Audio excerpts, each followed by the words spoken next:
আল্লাহ, আমি আর পারছি না। আমি চিৎকার করে কাঁদতে পারি না। মানুষ কি বলবে সেটা ভেবে চুপ থাকি।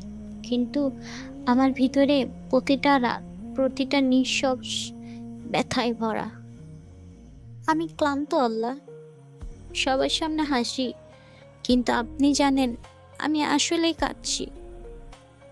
সেজদায় পড়ে বলছি হাজারবার, হে আল্লাহ, আপনি ছাড়া আমার আর কেউ নেই। কিন্তু উত্তর আসে না।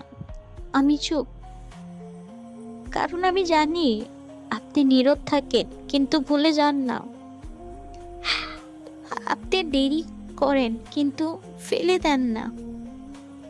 আমার এই অন্ধকারে আপনি আছেন আলোর মতো।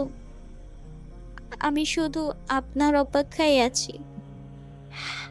মানুষ ছিঁড়ে গেছে, ভরসা ভেঙে গেছে, স্বপ্ন হারিয়ে গেছে, কিন্তু আপনি এখনো আমার রব। আপনার কাছে ফিরে আসার এই কান্না, আপনার দরজার কড়া নাড়ার এই সেজদা, এইটুকুই আজ আমার জীবনের সব থেকে বড় সাহস। আল্লাহ, যদি আপনি না থাকেন আমি থাকবো কোথায়? হে আল্লাহ, আমি এখনো আপনাকেই চাই।